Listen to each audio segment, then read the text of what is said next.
Ulfaatoo kabajamuuf jaallatamoo daawwattoota FIB yeroo oduu irra geenye jirra kan isinitti musan Daniel Tasfaayitii hanga xumuraatti nu wajjin turtii gaarii. Guyyaan sabaa fi sablammoota uummattoota Itiyoophiyaa ambaasaadarroota nageenyaan waggaa guutuu akka kabajamu himamee jira.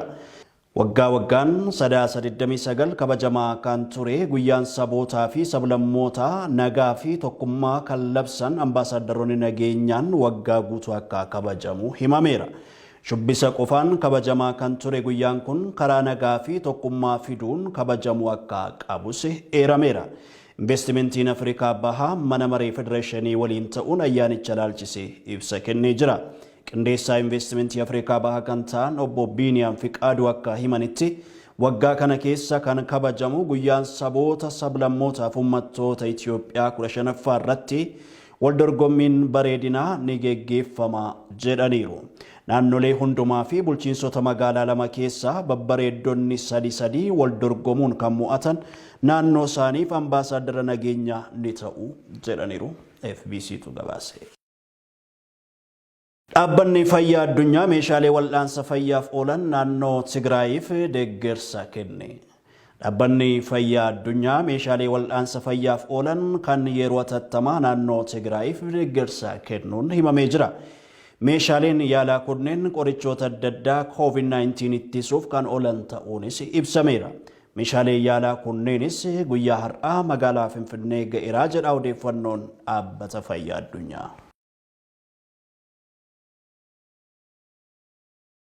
Qorattuun Dhalattu Itiyoophiyaa qorannoo hubannoo namtolchee yookaan AI beekamtuu taate Google irraa ari'amuu ishee himtee jirti.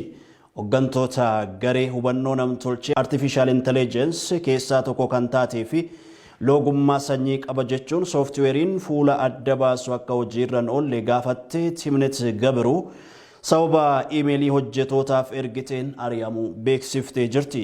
Gama kaaniin eejensiin federaalaa United States dhaabbanni Google hojjetoonni waldaa ijaaramuuf yaalan jennaan seeraa ala ari'aa jira jechuun himeera. Himannaa boordiin biyyaalessaa walitti dhufeenya dafqaan bultootaa dhaabbata Google irratti baname dhaabbatichi hojjetoonni waldaan ijaaramuuf sochii taasisnaan seeraan ala isaan hordofan akkasumas gaafatan jechuun himata. Dhaabbanni Google nageenya daataa cabsuun akka ari'aman ibsus garuu kunneen waldaan ijaaramuuf socho'an irratti raawwatee jedha. Google garuu wanta seeraan ala ta'e hin dalagne jechuun falma.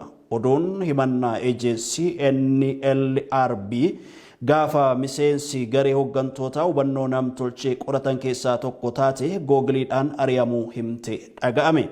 Akka isheen Tiwiitarii gubbaa barreessitetti Biriyaam Huumaan of michuu isaanii garee keessoo dhaabbata Googleef waan ergiteef akka ari'amte himtee jirti. Iimeeliin dhaabbatichatti itti fayyadamtu waan duraa cufameef waan barreessite qooduu akka hin dandeenye ibsiteetti. Daawwattoota keenya oduu biyya alaatti ce'uu keenyaan fuuldura odeeffannoo gama ispoortiin jiruutiin Ispoortiin Olompikii Afrikaa olaantummaan kan hooggan waldaan koreewwan Olompikii biyyaalessaa Afrikaa yaa'ii waliigalaa waggaa dilbata dhufu Finfinneetti ni geggeessa jedhame. Yaa'ii waggaa waldaa koreewwan Olompikii biyyaalessaa Afrikaa kana Itiyoophiyaatu qopheessa jedhamee jira. Yaa'ichaan dhimmoota ispoortii Olompikii ardichaaf murteessaa ta'an irratti ni mari'atama jedhameera. Waldichi baatii muraasa dura muummee ministeera Federaalaa Abiy Ahmed badhaafamaa ispoortii olaanaa ardii Afrikaa akka ta'an murteessuun isaa ni yaadatama. Yaa'ii waggaa kana irratti sagantaan sirna badhaasicha laachuu isa tokko ta'uu eeraniiru. Badhaasicha laalchisee FBC waliin turtii kan taasisan pirezidaantiin waldaa koreewwan Olompikii biyyaalessaa Afrikaa Mustafa Beeraaf murtichi kan namoota dhuunfaa osoo hin taane murtoo miseensota koree hojii raawwachiiftuu ta'uu ibsaniiru. Muummeen ministeera Federaalaa Abiy Ahmed guddina ispoortii Afrikaa fi shoora olaanaa kan qabu ispoortii Itiyoophiyaa fi deeggarsa taasisanii fi jaarsa giddu gala Oloompikiif deeggarsa birrii miliyoona 3 taasisaniin badhaasa kanaaf filatamuu himaniiru. Barreessaa olaanaan waldaa koreewwan Olompikii biyyaalessaa Afrikaa Ahmed Abdul Qasim gama isaaniin Itiyoophiyaan yeroo ammaa ispoortiin sadarkaa gaarii irratti argamti jedhan. Itiyoophiyaan bu'uuraalee misoomaa gaarii qabaachuunis eeramee jira.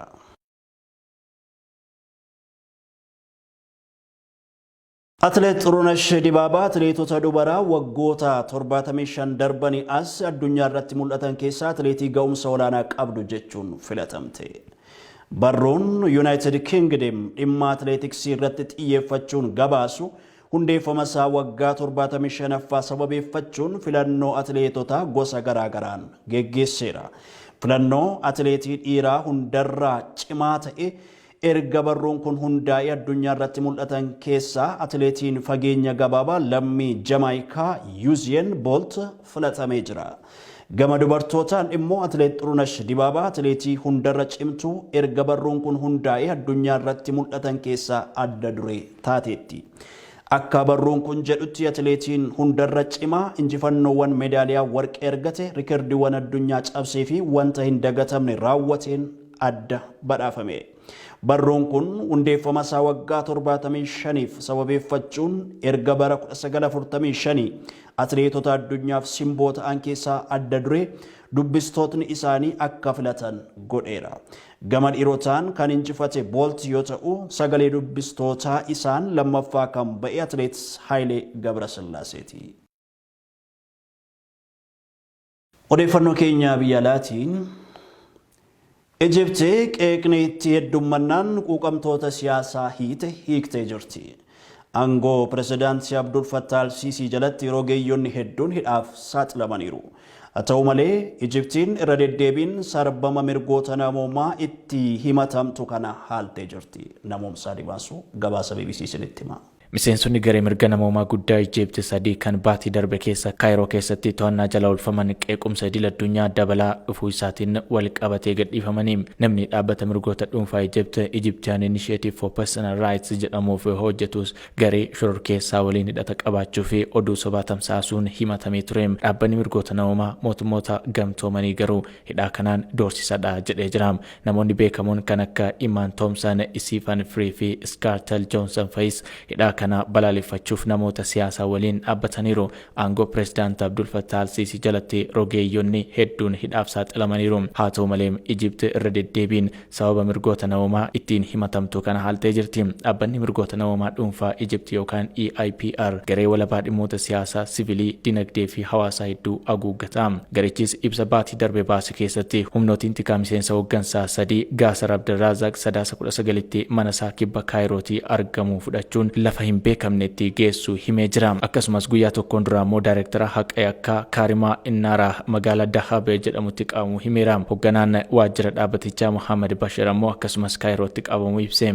Manni Ministeer Bashir sakatta'amuun waa'ee daawwannaa dippiloomaatonni biyyoota lixaa waajjira FIPR kan Kaayirootti taasisuun waa'ee mirgoota namoomaa mari'atanii irratti gaaffiin taasifamuu isaas dabaluu himeera. Dhaabbatichi garuu hidhaan kunis gocha ifaa fi deebii qindaa'aa hojii isaan dhimma lafaa hidhaa fi murteewwan du'aa ilaalchisuun hojjetanii akka ta'e hima. Hidhaan Ministeer Abdurrazaaq gocha hojiiwwan mirgoota namoomaa Ijipti keessaa dhaabuuf kaayeffatedhas jedha. Mirgoota namoomaatti dubbi himaan waajjira komishinara olaanaa mootummoota gamtoomanii Raabinaa Shamsaadaan namoonni to'ataman kunneen hiikamuu isaanii beeksisaniiru. Dhaabbanni EIPR gama isaaniitiin ergaa karaa Tiwiitaraatiin kamisa maxxanseen haala hin baramneen namoonni sadanuu mana hidhaatii bahaniiru jechuun baga nagaan manatti galtan jedhee jira. Hiikamuun isaanii kunis ergaa UN yookaan dhaabbata mootummoota gamtoomanii akka gadhiifamaniif waamicha taasisee fi waajjiraalee dhimma biyya keessaa Firaansii fi US hidhamuu isaaniitti baay'ee yaadda'uu ibsanii booda ture. Akkasumas Ijipti baatiiwwan lama keessatti qofa namoota 57 du'aan adabuu ishee ilaalchisuun qeequmsi cimaan dhaabbilee mirgootaatiin irratti dhiyaateera.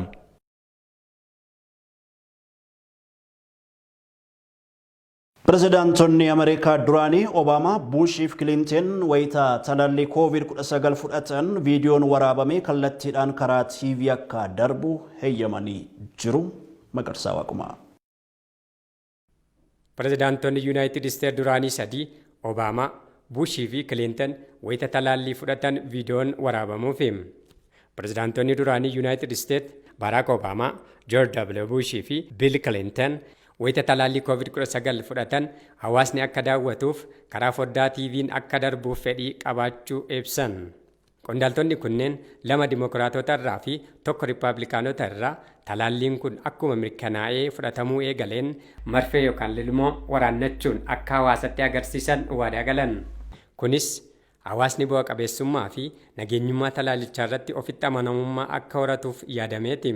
Haalli qabatamaan ragaa jiru kan akeeku lammiilee Yuunaayitid Isteet hedduun talaallii kana fudhachuu irratti rincicaa jiraachuudha.